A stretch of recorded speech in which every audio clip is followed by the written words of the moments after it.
Hey everyone, this is Michelle Metzner and welcome to this tutorial about how to set up an electronic gradebook in the D2L management system. So let's go ahead and get started. When you first log into your D2L system, it's going to take you to the landing page. This is the page that displays all of the courses that you are either teaching or that you have access to. So these are all of mine. I'm going to go ahead and enter this first course right here just by clicking on it. And when we get in here, it's going to take me to my home page. Okay. Because we want to set up a gradebook, we're going to go ahead in the upper nav bar and click on grades. And this will take us to our grade setup wizard. Okay. This is just a very easy way to get your settings set up. So I'm going to go ahead and scroll down to the bottom here and click Start. And our first step is to choose the grading system.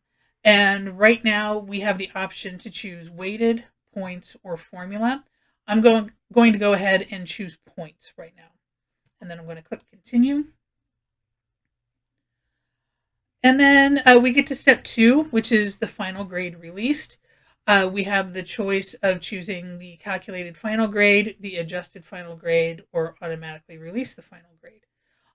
Right now, I want to go ahead and keep this calculated final grade as my selection. So I'm going to go ahead and click Continue. The third step is the grade calculations. We have the choice of dropping ungraded items or treating ungraded items as a 0. I'm going to go ahead and leave it as drop ungraded items. Just a little tip, if you ever have a question about what the difference is between any of these items, go ahead and click on the question mark and it'll bring up a pop-up menu that explains what that item means. Okay, and you can just dismiss that by clicking OK.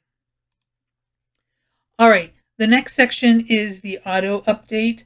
And we want to go ahead and make sure that the auto update is turned on. So we'll make sure that's checked and then we'll hit Continue. Step 4 is choosing a default grade scheme. We can either choose a percentage or we can choose an organizational letter grade. I personally like the organizational letter grade because that just makes more sense to students. They can easily assess, that was an A, that was a B, whatever. So I'm going to go ahead and click on that as my default scheme and hit Continue. Then we move to step 5, which is managing view display options. It asks you for the number of decimal places to display. You can set that to whatever. I think I just always keep it at 2, so I'm just going to hit Continue. And then step 6, we have the student view display options. We want to make sure under grade details that all 3 of these are checked. Okay, so right now they are. And again, we have the number of decimal places to display at 2, the number of characters to display for text items. Because I taught English, I sometimes had longer titles for things, so I usually bumped that up to 25 just to give me some room. Okay, but you can make that however long you want it to be. And then because I like transparency when I teach, I go ahead and check the display the final grade calculation to users right here. You can turn it off if you want. It's entirely up to you. And then go ahead and hit Continue. And then that'll take us to our grade setup summary. So this just kind of lets you know what all of your choices were. Okay. And then if you see anything that looks wrong, you can always go back, or you can go ahead and hit Finish, which I'm going to do right here. Another thing you can do is to go to Settings. And again, you'll see some of the same things in here. You've got your grade details. You have the number of characters to display. So you can get a little more customized in here if you want. Make sure that both of these under repeat final grades, make sure both of those are checked. We're going to go ahead and take a look at our start page. If you click on this, you can choose enter grades, manage grades, grade settings, grade schemes, or setup wizards. I'm going to go ahead and make our page manage grades right there. That's going to be the start page of our grading, okay, or of our electronic gradebook. And then I'm going to hit save. Then I'm going to come over here to the org unit display options. And again, you'll see some of these repeated. So here's the number of decimal places to display. I had set that to 2 earlier. Here are your student view display options. We want to make sure all 3 of these are checked. Again, they are very big on the number of decimal places to display. So again, that is set at 2. I think I bumped this up from 15 earlier to 25. And then again, display how the final grade was calculated. So just want to make sure everything is the same in there as what we set it to earlier. Hit save. And then we're going to come over to the calculation options. Okay. And in the calculation options, we saw this again in the grading wizard where we chose between the weighted, the points, and the formula. Again, I'm going with the points right there. In terms of the final grade being released, again, I want to make sure that the calculated final grade is released, not the adjusted final grade. And then in terms of the grade calculations, I want to make sure that the drop ungraded items is checked. But it's up to you. If you want to treat ungraded items as 0, that's fine. And then make sure that you're automatically keeping your final grades updated. So just hit save there. And then go ahead and hit yes to confirm all of your choices. And then this just takes us back to this main screen. To go to your grades, just go ahead and hit grades. And since we've already been through the setup wizard, I'm just going to go ahead and click on manage grades right here.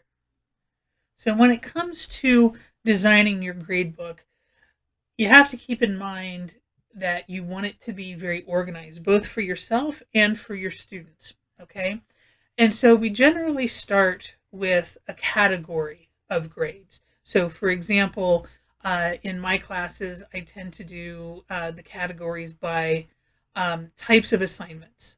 So I might have a category called exercises or written exercises, a category called quizzes, a category called discussions, things like that. And then within those categories, that's where the individual assignments go. So let's go ahead and take a look at how to create these categories and the assignments. Okay, so in the Manage Grades tab, which is where we are right now, we're going to go ahead and click New on the drop-down menu, and then we're going to choose Category because we're creating the category, or you might think of this as kind of a folder right now. And so let's click Category. And then here's where you can put all of the information for your category or your folder. So for example, let me go ahead and say quizzes for this one. Okay.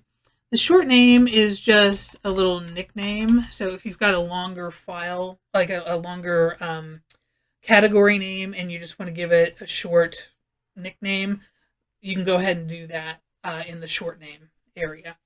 Okay. Then we scroll down to grading, and you see this can exceed. Well, I'm not quite sure what that means, so I'm going to click this question mark. And so you would select this option if you want users' grades for the category to be able to exceed the maximum value for the category. For example, can someone earn a 22 out of 20? Okay, I don't want that, so I'm going to leave it unchecked. Here is exclude from final grade calculation. I want the quizzes in the final grade calculation, so I'm going to go ahead and leave that unchecked. This is a nice, the distribution is a nice tool, okay? All of my quizzes are going to be worth 10 points apiece. You can, of course, change this if you want, to different point schemes, but my quizzes are worth 10 points apiece, okay? I don't have bonus items, okay, and all that, so I leave these other 2 things undisturbed, but I do change the points for different assignments, but all of my quizzes are going to be worth 10 points. This means that or if I set this up in here, check this box, this means I don't have to individually tell the system that quiz 1 is worth 10 points, quiz 2 is worth 10 points. It's just going to assign 10 points to all of the quizzes, regardless of how many I have. In the display options, I don't personally use this one, so I leave these unchecked, okay? But if you want your students to see the class average, if you want your students to see the grade distribution, by all means, go ahead and click those. If you want to override any display options for this item, like the points grade, the grade scheme, or the grade scheme symbol or the grade scheme color, you can go ahead and check that. I usually don't mess with that. So I'm just going to go ahead and save and close that. So as you can see here, the quizzes category has been added to my gradebook. Okay. And so if we want to do a new one, we would do a new category. And let's make this one exercises. And again, this is just one name there. Whoops. Well, there we go.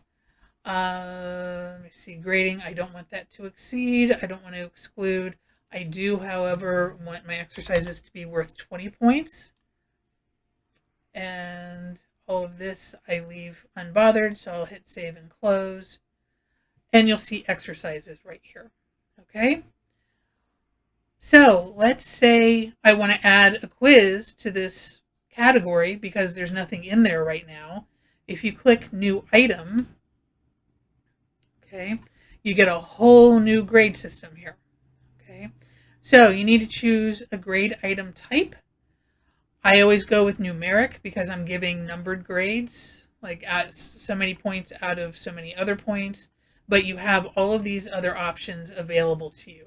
Okay, so I'm just going to choose numeric. And again, I'm going to call this chapter 1 quiz. My short name, whoops, will be chapter 1. The category, this is very important because I have a category set up. I want to click that drop-down menu and click quizzes because that's where I want that to go. It's not an exercise and it's not some random assignment that doesn't have a category. Okay? By putting it in this category, I'm ensuring that it's going to be automatically graded out of 10 points because if you remember, we set the category amount, okay, or the value for the category at 10. I don't need really a description for this assignment, so I'm not going to put anything in this box here. The grading, as you can see, the maximum points are 10 because, again, we had set that up as quizzes being worth 10 points. I don't want the quiz grade to exceed 10 points. I'm not offering a bonus because I'm evil that way. And I don't want this excluded from the final grade calculation. Okay. The grade scheme, this is going to be organizational letter grade, not a percentage. So organizational letter grade is the default. But if you're nervous about that, make sure you click organizational letter grade. If you want to add a rubric, you can go ahead and add a rubric. My quizzes are always true and false, so you either get it right or you don't, so there's no rubric needed here. But if you have an assignment that you want to add a rubric to, by all means go ahead and do so. All right, so I'm just going to go ahead and save and close this. If I want to add a new one, I can do save and new, and it'll just kind of start that process over again, so I can add another quiz. So you'll see here we have the category with the blue background, and then here we've got the chapter 1 quiz that's nested in the quizzes.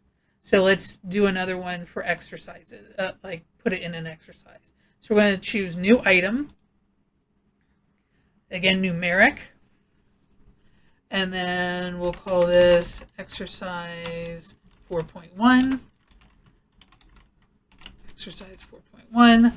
Again, we'll choose the appropriate category. This one's going in exercises. I might give a description of the exercise, but I'm not going to right now. You'll see our maximum points has changed from 10 to 20 because I set that up earlier in the category section. And then again, the default scheme is going to be the organizational letter grade. I might be more inclined to add a rubric here because this is a writing assignment. So if I want to do that, I will add the rubric, and then I'm just going to save and close it. Okay, and here you see exercise 4.1 nested under the exercises category. Now, if you want to add grades, click on grades. And remember, we set our landing page to manage grades. And so I'm going to go ahead and enter a grade. Our ZZ student here, our demo student, has taken the Chapter 1 quiz, but they've done it offline, okay? So that means they did not take it in the D2L system. So I need to manually enter the grade. So I click on this drop-down menu, and I click on Enter Grades. And I find our demo student, and let's say they got an 8. So I just entered an 8, and I hit Save and Close, and that will go ahead and save that. And they've also gone ahead and done exercise 4.1, so I'm going to do the same thing, enter grades, and they got a 17 out of 20 on that, and I'm just going to hit save and close, and then confirm it. Okay, and so it takes me back to this enter grades. If I want to, do other students, I'll go ahead and go back to manage grades, and we can go ahead and add for other students. So if you're curious about how this looks as a student, all you need to do is go up to the class list section and click the drop-down menu and choose class list. And this will give you the list of all of your students. We'll go ahead and find our demo student, which is ZZ student ZZ demo, and click the little drop-down menu. And then we're going to click on impersonate. And then we'll hit yes. And then we'll go to grades. Here we go. So the student has an 8 out of 10 on the Chapter 1 quiz and a 17 out of 20 on the exercise 4.1. To stop impersonating, we'll click this orange box up here and then just click this X next to impersonating, and we're back to our teacher view. So that was just a real quick and dirty about how to set up an electronic gradebook. As always, if you have any questions, please email me at michelle.metzner@right.edu, and I'll be happy to answer them. Until next time.